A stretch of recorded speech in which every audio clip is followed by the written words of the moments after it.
जब संपूर्ण वैभव होते हुए भी प्रभु श्री राम का मन व्याकुल था, तब गुरु वशिष्ठ के ज्ञान ने उन्हें विषाद से बाहर निकाला।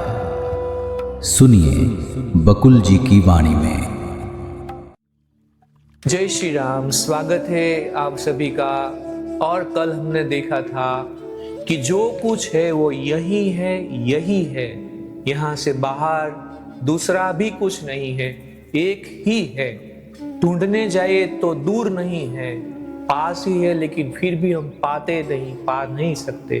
पाने की हमें सब प्रक्रिया करनी है। बाकी के सब जो भी है क्रियाकांड क्रियाकलाप वो गौण है। तो देखते हैं आज 5 फरवरी के दिन आज का इस महाग्रंथ का मणि का क्या है। श्लोक है, द्रष्ट दृश्य क्रमो यत्र स्थितः अपि अष्टमयंगतः यद अनाकाशम आकाशम तद्रूपम परमात्मनः। अर्थ है, उसमें कर्ता और विधेय जैसा संबंध नहीं रह जाता। वह ऐसा शून्य है जिसमें ब्रह्मांड का अस्तित्व प्रतीत होता है। शून्य भी, अब शून्य में कुछ नहीं होता है, फिर भी बोलते हैं ऐसा शून्य है जिसमें पूरा ब्रह्मांड है। देखते हैं आगे क्या होता है। राम की उत्सुकता क्या है। राम ने पूछा, यह परमात्मा कहाँ रहता है और मैं कैसे उस तक पहुंचूं? वशिष्ठ ने उत्तर दिया, जिसे परमात्मा कहा जाता है वह बहुत दूर नहीं है। वह ज्ञान या बुद्धिमत्ता है जो शरीर में वास करती है। वही ब्रह्मांड है, जबकि ब्रह्मांड वह नहीं है, वह शुद्ध ज्ञान है। बहुत ही अटपटी बात बोली है, दोबारा हम पढ़ेंगे। जिसे परमात्मा कहा जाता है वह बहुत दूर नहीं है। मैं फिर से बोलूं, यही है। वह ज्ञान या बुद्धिमत्ता है। ज्ञान है या फिर बुद्धि भी नहीं, बुद्धिमत्ता। बुद्धि अलग है, बुद्धिमत्ता अलग है। जो शरीर में वास करती है, वैसे तो शरीर उसमें वास करता है, वही ब्रह्मांड है, जबकि ब्रह्मांड वह नहीं है, वह शुद्ध ज्ञान है। तो राम ने कहा, कोई छोटा बालक भी कह सकता है कि परमात्मा ज्ञान है। इस संबंध में विशेष निर्देश क्या हो सकते हैं? वशिष्ठ ने उत्तर दिया, जो यह जानता। मुझे फिर से बहुत ही हर्ष हो रहा है कि प्रभु राम और वशिष्ठ गुरु का जो ये संवाद है बहुत ही गहरा है और हम सब बहुत ही भाग्यशाली है। वशिष्ठ ने उत्तर दिया, जो यह जानता है कि यह पदार्थ सत्ता या वस्तुनिष्ठ संसार ही शुद्ध ज्ञान है, वह कुछ नहीं जानता। जो ये मानता है कि यही सब कुछ है, वो कुछ नहीं जानता। ब्रह्मांड चेतन है और जीव यानी कि आत्मा यानी कि जीव, वो भी चेतन है। यह चेतना ही जानने योग्य पदार्थों को उत्पन्न करती है और दुखी होकर उन्हीं में उलझी रहती है।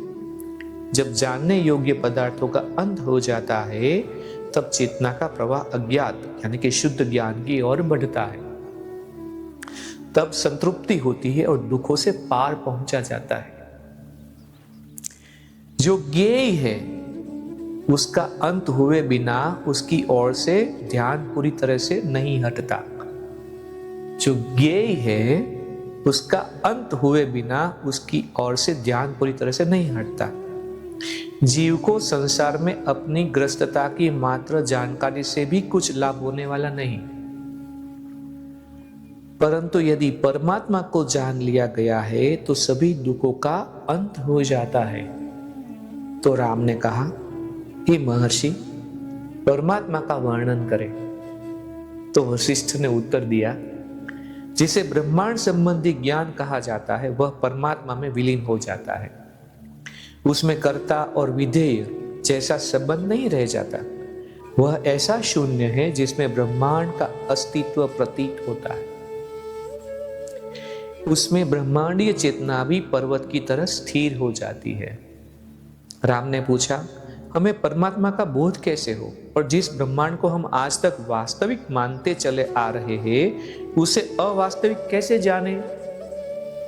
तो वशिष्ठ ने उत्तर दिया, परमात्मा का बोध तभी हो सकता है जब कोई संसार की असारता को दृढ़ता पूर्वक स्वीकार कर लेता है। तो सबसे पहले नियम तो ये है कि ये संसार में कुछ सार नहीं है, वो दृढ़ता पूर्वक मानना है।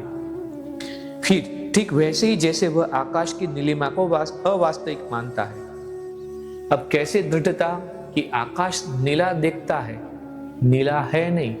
हम दृढ़ता पूर्वक ये मानते हैं कि वो नीला नहीं है, दिख रहा है लेकिन फिर भी नीला नहीं है।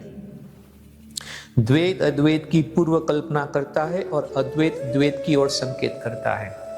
दो वाद है, एक द्वैत एक अद्वैत। तो द्वैत अद्वैत की ओर, अद्वैत द्वैत की ओर संकेत करता है। जब जान लिया जाता है कि सृष्टि पूर्णतः अस्तित्वहीन है, तभी परमात्मा का बोध होता है। तो जब ये जान ले कि अस्तित्व ही नहीं है, तब बोध होता है। इसी के साथ आज के दिन को हम यहाँ पे विराम देते हैं। फिर हम अगले मणिके के साथ कल फिर हम देखेंगे कि आगे क्या होता है।